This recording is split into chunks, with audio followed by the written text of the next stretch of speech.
ভারতের ট্রান্সশিপমেন্ট বাতিলে সমস্যা হবে না বললেন বাণিজ্য উপদেষ্টা। নিজস্ব ব্যবস্থাপনায় সংকট কাটানোর চেষ্টা।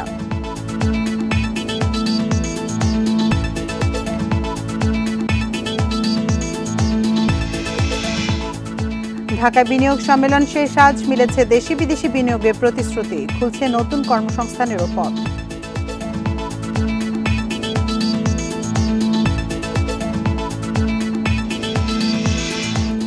রাজুকের প্লট দুর্নীতির মামলায় শেখ হাসিনা, পুতুল সহ 18 জনের বিরুদ্ধে গ্রেপ্তারি পরোয়ানা, দুদকের চার্জশিট জমা।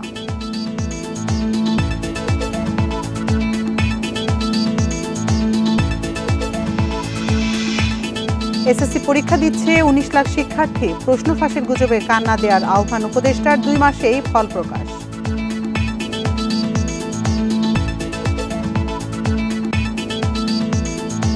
বান্ডেল থাকলে প্রতি সেনমানিতে টাকা বাঁচবে। বিকাশ সেনমানি বান্ডেল কিনে জিতুন প্রতি লেনদেনে। স্বাগত বিরতিহীন সংবাদ দুপুরে, আপনাদের সাথে আছি আমি আতিফ আঞ্জুমান। শিরোনাম শুনছিলেন এতক্ষণ, এবার চলে যাচ্ছি পুরো খবরে। ভারতের ট্রান্সশিপমেন্ট বাতিলের সিদ্ধান্ত বড় কোনো সমস্যা নয় বলে জানিয়েছেন বাণিজ্য উপদেষ্টা শেখ বশিরউদ্দিন। নিজস্ব ব্যবস্থাপনায় সংকট কাটানোর চেষ্টা করা হবে বলে জানিয়েছেন তিনি। দুপুরে সচিবালয়ে এসব কথা বলেন তিনি। এ সময় উপদেষ্টা বলেন, ভারতের 3টি বন্দর ব্যবহার করে 40 থেকে 50 হাজার টন পণ্য ট্রান্সশিপমেন্ট হতো। এটি বাতিলের পর নিজস্ব ব্যবস্থাপনায় তৃতীয় দেশগুলোতে রপ্তানি সক্ষমতা অর্জনের পরিকল্পনা করছে সরকার। পাশাপাশি বাণিজ্যিক সক্ষমতা বাড়ানোরও চেষ্টা চলছে। ভারতের এই আকস্মিক সিদ্ধান্তে রপ্তানিতে কোনো প্রভাব পড়বে না। বাণিজ্য উপদেষ্টা আরও বলেন, যুক্তরাষ্ট্র বাড়তি শুল্ক 3 মাস স্থগিত করায় তা তাৎক্ষণিক সুরক্ষা দেবে। এতে আলোচনার জন্য সময় পাওয়া যাচ্ছে। সাময়িক স্থগিতাদেশ দেয়ায় নিজেদের সক্ষমতা বৃদ্ধি, বাণিজ্যের ঘাটতি কমানোর নানা পদক্ষেপ নেওয়ার কাজ চলছে।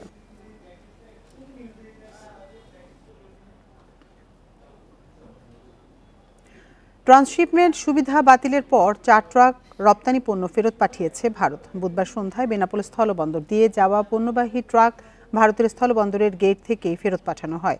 স্থলবন্দর কর্তৃপক্ষ জানায়, বন্দর দিয়ে ট্রানজিট সুবিধা বন্ধের জন্য ভারতের অর্থ মন্ত্রণালয়ে একটি চিঠি কাস্টমসে পাঠানো হয়। এরপরই ট্রানজিট সুবিধার পণ্য বেনাপোল থেকে পেট্রাপোল বন্দরে প্রবেশ বন্ধ হয়ে গেছে। এর আগে গত মঙ্গলবার ভারতের ভূখণ্ড ব্যবহার করে বাংলাদেশের পণ্য তৃতীয় দেশে যাওয়ার সুবিধা বাতিল করে দেশটি।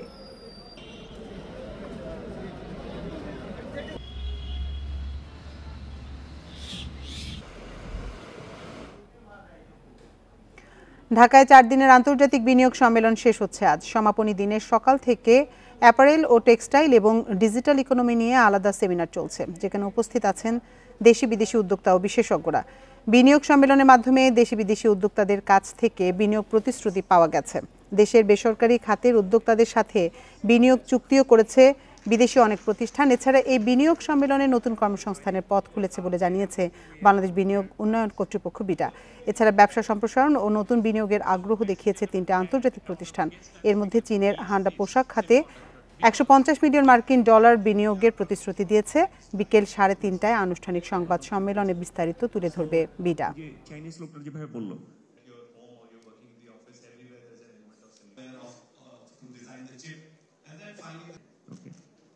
তো বাট যে রিকশাওয়ালা ব্যবহার মানে complicated way I filtered it it's fundamentally it's coming from once you have a meaningful savings so আজকে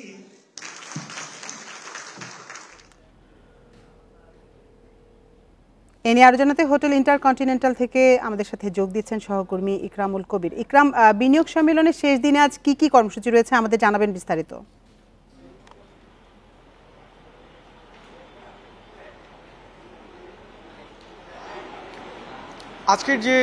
আজকে যে শেষ হতে যাচ্ছে, তো সব মিলে আজকে সবচেয়ে গুরুত্বপূর্ণ 3টি সেশন, আরএমজি, সেই সাথে ডিজিটাল ইকোনমি, এই 2টি সেশন এরই মধ্যে শেষ হয়েছে। এখন যেটি শুরু হচ্ছে সেটি হচ্ছে এগ্রিকালচার নিয়ে।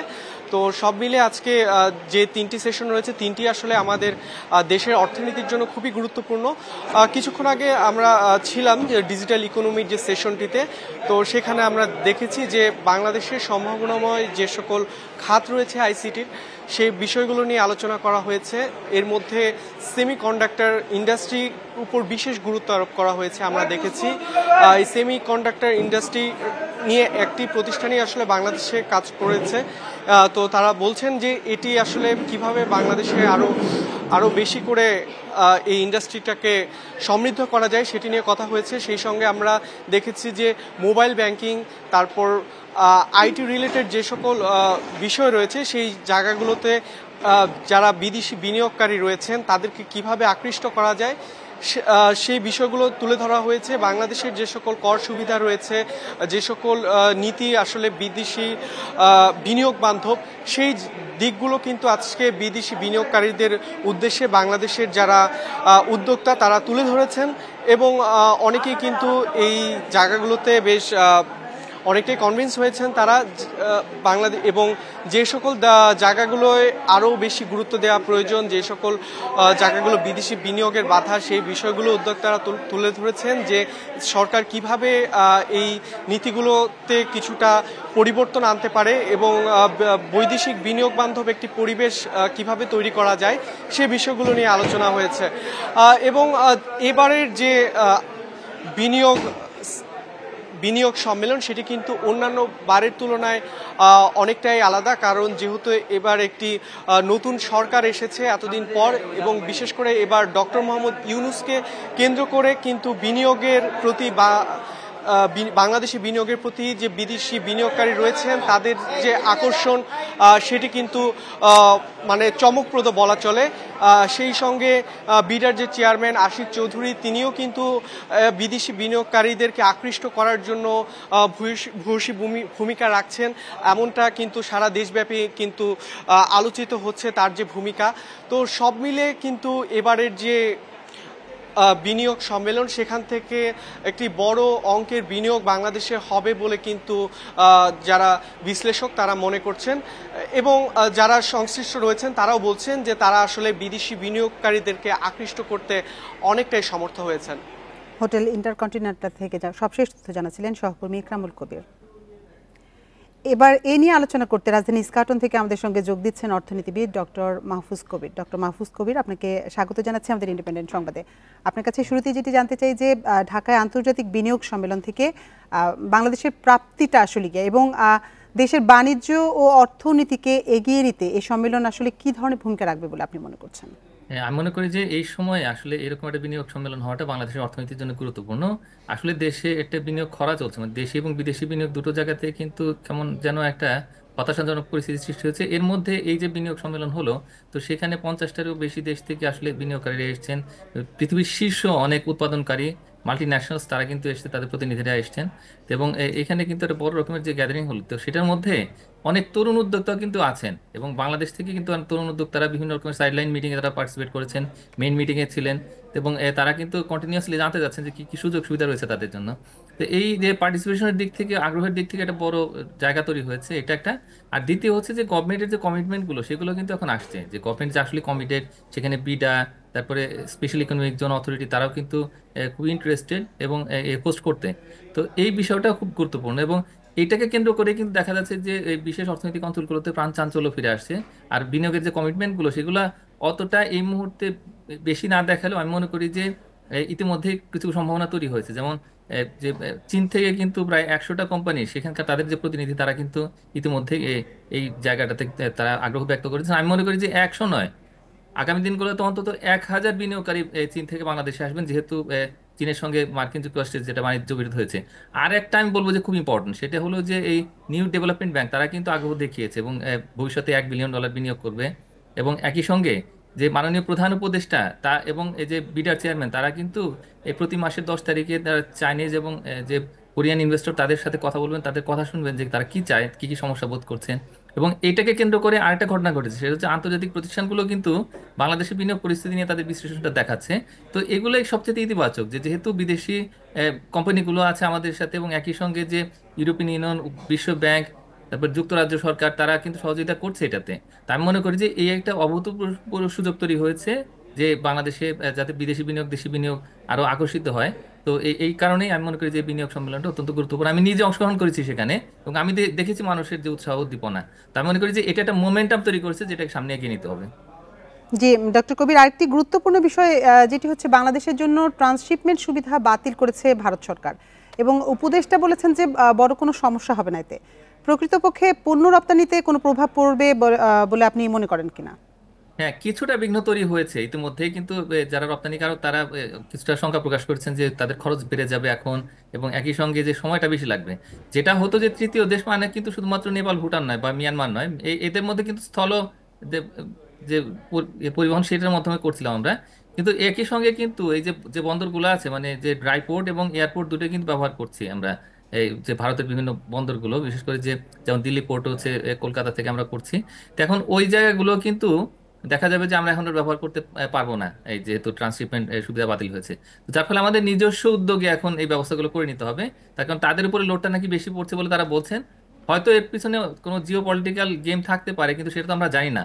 আমাদের মূল বিষয়টা হচ্ছে যে যেহেতু এবার সুবিধাটা বাতিল করা হয়েছে, তো সুতরাং নেপাল, ভুটান, মিয়ানমার থেকে শুরু করে পৃথিবীর অন্য কোনো তৃতীয় দেশ, প্রত্যেকটা জায়গাতে এখন আমাদের নিজস্ব ক্যাপাসিটিতে এই পুরো ব্যবস্থাটা করে নিতে হবে, যাতে করে আমরা ওই দেশগুলিতে এক্সপোর্ট করতে পারি। ভারত থেকে হলে ভালো হতো, খরচটা কমতো, সময়টা কম লাগতো।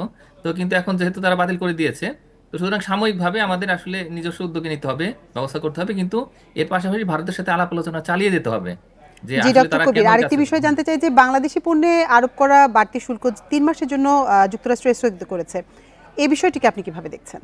আমি মনে করি যেটা অত্যন্ত ইতিবাচক, এবং সারা পৃথিবীর জন্য যেহেতু একই তারা সিদ্ধান্ত নিয়েছে, এবং শুধুমাত্র চীন ছাড়া।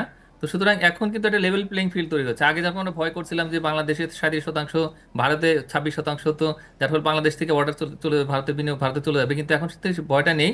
আর আরেকটা বিষয় হচ্ছে যে মাননীয় প্রধান উপদেষ্টা তার চিঠিতে উল্লেখ করেছেন পরিষ্কারভাবে যে 3 মাসের জন্য সময় চেয়েছেন, এবং একই সঙ্গে কিছু কিছু অফার কিন্তু করেছেন যে আমরা তাদের কাছ থেকে পণ্য আমদানি বাড়াবো, এবং একই সঙ্গে যে নন ট্যারিফ ব্যারিয়ার সেটাও কমাবো।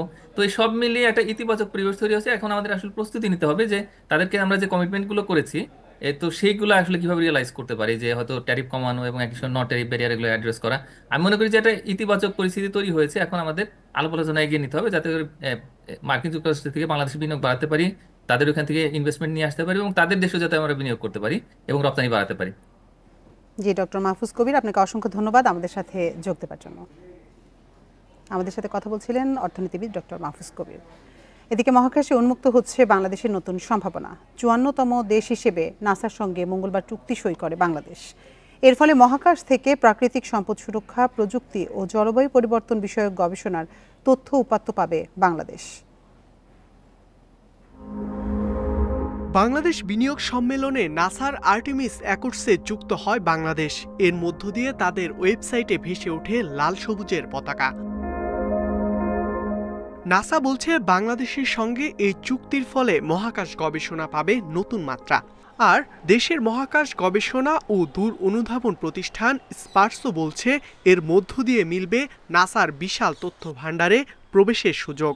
স্পেস এক্সপ্লোরেশন, স্পেসে যে বিভিন্ন সেলেস্টিয়াল বডি সেগুলোতে যাওয়া এবং কোনো স্পেসিমেন থাকলে সেগুলো কালেক্ট করা, এবং স্পেস রিলেটেড অন্যান্য তথ্যাদি, স্পেস ডেব্রিজ থেকে শুরু করে সব কিছুর উপরে যে গবেষণা কাজ চলমান হবে ভবিষ্যতে, এটার মাধ্যমে সেখানে আমরা সরাসরি সংযুক্ত থাকতে পারবো। সেই সঙ্গে বাড়বে গবেষণাধর্মী কাজ, বলছেন স্পার্সোর কর্মকর্তারা। আমরা আগে স্পার্সোতে মেইনলি স্যাটেলাইট অ্যাপ্লিকেশন নিয়েই আমরা কাজ করতাম, কিন্তু এখন মহাকাশ গবেষণার নতুন দিগন্ত উন্মোচিত হচ্ছে। ভবিষ্যতে আমরা হয়তো মহাকাশের যে অন্যান্য গবেষণা এবং টেকনোলজিক্যাল অন্যান্য যে রিসার্চ সেগুলো নিয়ে কাজ করব, এবং এটার মাধ্যমে সেটার দিগন্ত আরও উন্মোচিত হবে। বিশ্লেষকরা বলছেন আর্টেমিস অ্যাকর্ডসে যুক্ত হওয়ায় জলবায়ু ও প্রাকৃতিক দুর্যোগের তথ্য পাওয়া হবে সহজ। স্পেসের ডাটা কিন্তু খুবই এক্সপেন্সিভ, মানে আপনার যদি একটা স্যাটেলাইট না থাকে আপনি সেই ডাটা কেমন করে পাওয়া সম্ভব।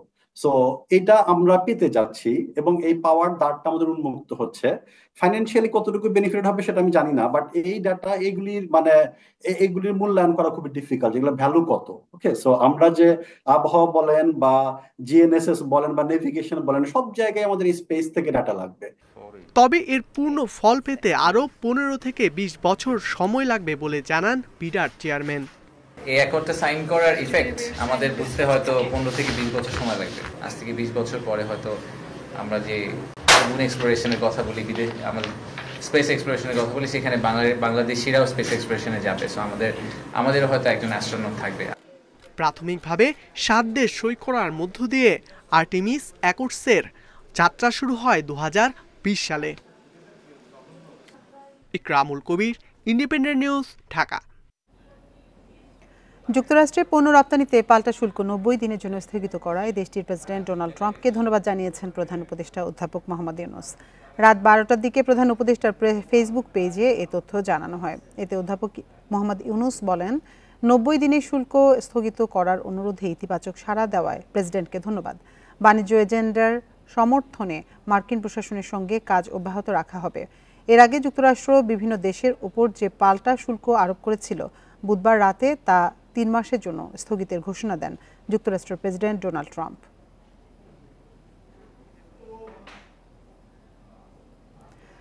রাজুকের প্লট বরাদ্দে দুর্নীতির অভিযোগে দুদকের করা মামলায় শেখ হাসিনা, তার মেয়ে সাইমা ওয়াজেদ পুতুল সহ 18 জনের বিরুদ্ধে গ্রেপ্তারি পরোয়ানা জারি করা হয়েছে। সকালে ঢাকার মেট্রোপলিটন সিনিয়র স্পেশাল জজ জাকির হোসেন গালিবের আদালত দুদকের দেওয়া চার্জশিট গ্রহণ করেন। পরে পলাতক আসামিদের বিরুদ্ধে গ্রেপ্তারি পরোয়ানা জারি করেন। আগামী 4 মে মামলার পরবর্তী শুনানি হবে। দুদকের আদালত প্রসিকিউশন বিভাগের সহকারী পরিচালক আমিনুল ইসলাম এ তথ্য নিশ্চিত করেছেন। জানা গেছে 2022 সালে শেখ হাসিনা সহ তার পরিবারের 6 সদস্য 10 কাঠা করে প্লট পান। দুদকের অনুসন্ধানকারীরা জানান, বরাদ্দ পেতে প্রধানমন্ত্রীর বিশেষ ক্ষমতা প্রয়োগ করা হয়। পরে রাজুক থেকে 60 কাঠা প্লট নেয়ার অভিযোগের অনুসন্ধান করে দুদক। শেখ হাসিনার বিরুদ্ধে প্রভাব খাটিয়ে নিজের ও বোনের পরিবারের 6 সদস্যকে রাজুকের প্লট দেওয়ার তথ্য দেয় সংস্থাটি। এ ঘটনায় আলাদা কয়েকটি মামলা করেছে দুদক। শেখ হাসিনা এবং তার কন্যা সাইমা ওয়াজেদ সহ আরও মোট 16 জন, অর্থাৎ মোট 18 জনের বিরুদ্ধে পূর্বাঞ্চলে যে ডিপ্লোম্যাটিক জোনে যে তারা যে জায়গা প্লট বরাদ্দ নিয়েছিলেন রাজুকের বিধি বহির্ভূতভাবে, সেই মামলার চার্জশিট আজকে গ্রহণ করা হয়েছে বিজ্ঞ সিনিয়র স্পেশাল জজ আদালত থেকে। এবং তিনি যেহেতু কোনো আসামি এখানে আজকে সারেন্ডার করেননি, প্রত্যেকের বিরুদ্ধে ওয়ারেন্ট জারি করা হয়েছে। মানবতা বিরোধী অপরাধের মামলায় ওবায়দুল কাদের, আসাদুজ্জামান খান সহ ক্ষমতাচ্যুত আওয়ামী লীগ সরকারের পলাতক আরও 10 মন্ত্রীর বিরুদ্ধে রেড নোটিশ জারি করতে ইন্টারপোলের কাছে আবেদন জানিয়েছে আন্তর্জাতিক অপরাধ ট্রাইব্যুনালের প্রসিকিউশন। এর আগে শেখ হাসিনার বিরুদ্ধে রেড নোটিশ জারির আবেদন করা হয়েছিল। দুপুরে সাংবাদিকদের এসব কথা জানান চিফ প্রসিকিউটর তাজুল ইসলাম। আসামিদের পালিয়ে যাওয়া ঠেকাতে পরোয়ানা ছাড়াই গ্রেপ্তার করার জন্য আন্তর্জাতিক অপরাধ ট্রাইব্যুনাল আইনের কয়েকটি বিধি শিগগির সংশোধন করা হবে বলে জানিয়েছেন তিনি। চিফ প্রসিকিউটর আরও জানান, বিপুল পরিমাণ অর্থ খরচ করে বিচার কাজ বাধাগ্রস্ত করতে এবং অন্তর্বর্তী সরকারের বিরুদ্ধে মিথ্যা অভিযোগ আনতে ব্রিটেনের আইনজীবী ফার্ম ডটি স্ট্রিট চেম্বারকে লবিস্ট হিসেবে নিয়োগ দিয়েছে আওয়ামী লীগ সরকারের অভিযুক্তরা।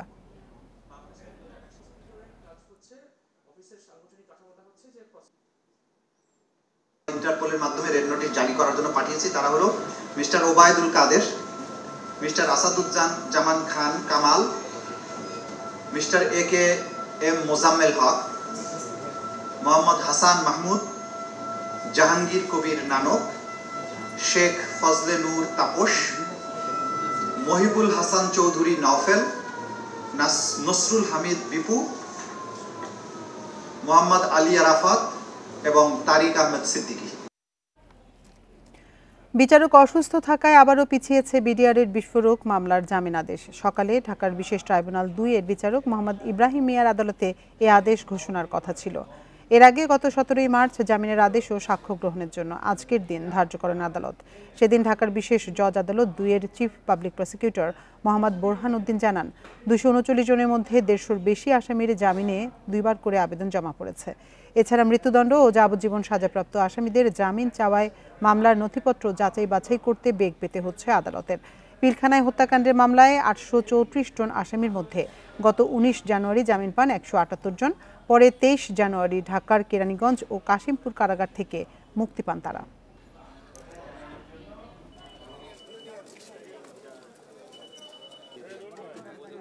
দেশে প্রতিবাদের নামে অনাকাঙ্ক্ষিত কর্মকাণ্ড না করার অনুরোধ করেছেন ঢাকা বিশ্ববিদ্যালয়ের শিক্ষকরা। সকালে অপরাজেয় বাংলার পাদদেশে ঢাকা বিশ্ববিদ্যালয়ের শিক্ষকদের সাদা দলের মানববন্ধনে এই অনুরোধ করা হয়। ফিলিস্তিনে ইসরায়েলের বর্বর হামলার প্রতিবাদে আয়োজন করা হয় এই মানববন্ধনের। এ সময় সাদা দলের শিক্ষকরা কালো ব্যাজ ধারণ করেন। তারা বলেন, দীর্ঘদিন ধরে গাজায় গণহত্যা চালিয়ে যাচ্ছে ইসরায়েল, যা মানবাধিকারের গুরুতর লঙ্ঘন। ইসরায়েলের হত্যাযজ্ঞের বিরুদ্ধে কার্যকর ব্যবস্থা নিতে না পারায় জাতিসংঘ ও অর্গানাইজেশন অব ইসলামিক কোঅপারেশন OICর সমালোচনা করা হয় মানববন্ধনে।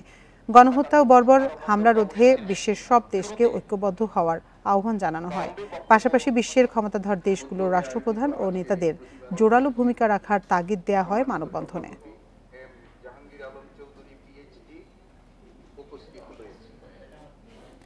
প্রশ্ন ফাঁসের গুজবে কান্না দেওয়ার আহ্বান জানিয়েছেন শিক্ষা উপদেষ্টা অধ্যাপক ডক্টর চৌধুরী রফিকুল আবরার। 2 মাসের মধ্যেই এসএসসি পরীক্ষার ফল প্রকাশ বলেও নিশ্চিত করেছেন তিনি। সকালে রাজধানীর মতিঝিলের সেন্ট্রাল গভর্নমেন্ট স্কুল পরিদর্শন শেষে কথা জানান শিক্ষা উপদেষ্টা। এর আগে সকাল 10টায় বড় কোনো সমস্যা ছাড়াই শুরু হয় এসএসসি ও সমমানের পরীক্ষা। চলবে 13 মে পর্যন্ত। বাংলা প্রথম পত্র দিয়ে শুরু হলো এই পরীক্ষা। এবছর এতে অংশ নিচ্ছে 19,28,000 পরীক্ষার্থী। পরীক্ষা শুরুর 30 মিনিট আগেই কেন্দ্রে প্রবেশ করে শিক্ষার্থীরা। পরীক্ষা চলার সময় 13 মে পর্যন্ত সব ধরনের কোচিং সেন্টার বন্ধ রাখার নির্দেশ দিয়েছে শিক্ষা বোর্ড। পরীক্ষা চলাকালে কেন্দ্রের সামনে অভিভাবকদের ভিড় না করারও আহ্বান শিক্ষা বোর্ডের।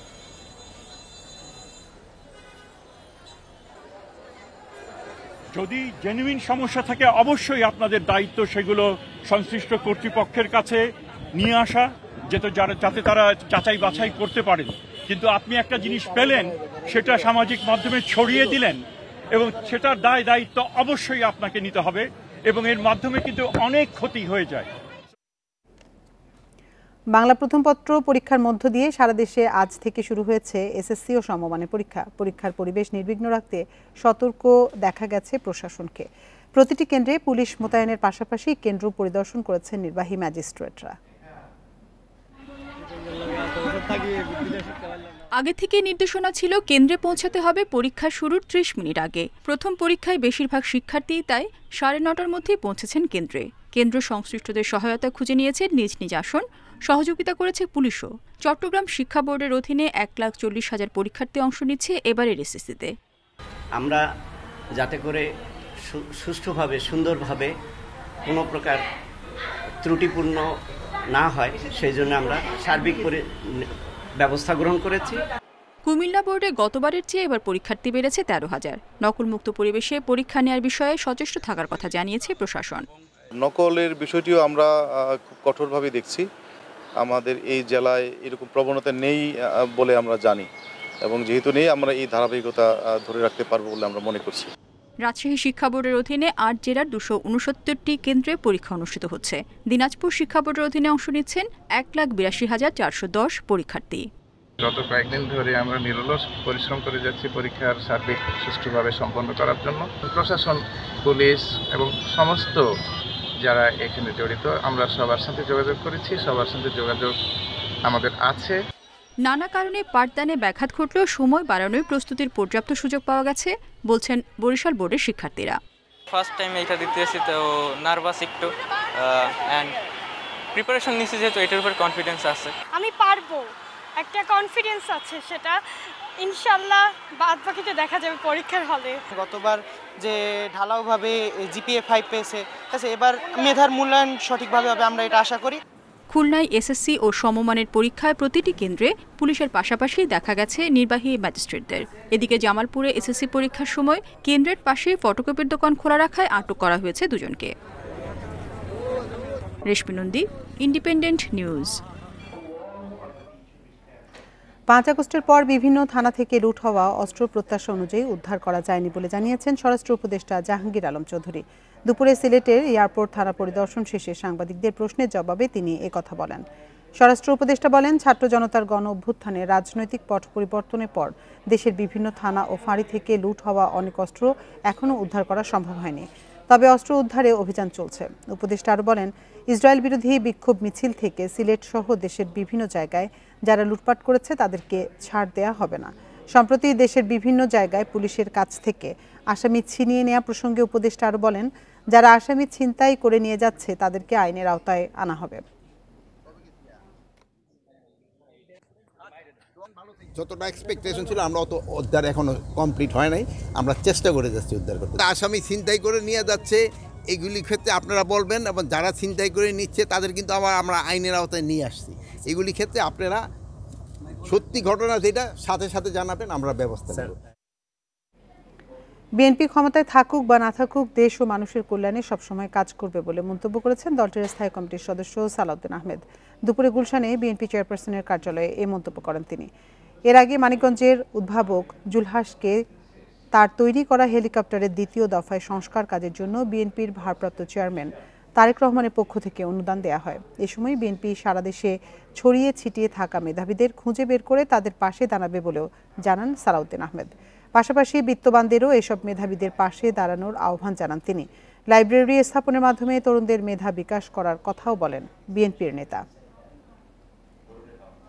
আমরা সমাজের যারা বিত্তবান, যারা বিভিন্ন সামাজিক এবং মানবিক সংগঠনের সাথে জড়িত আছেন অথবা নাই, সবাইকে আমরা আহ্বান করব যার যার জায়গা থেকে দেশের সম্পদ হিসেবে মেধাবী সন্তানদেরকে আপনারা সহযোগিতা করুন।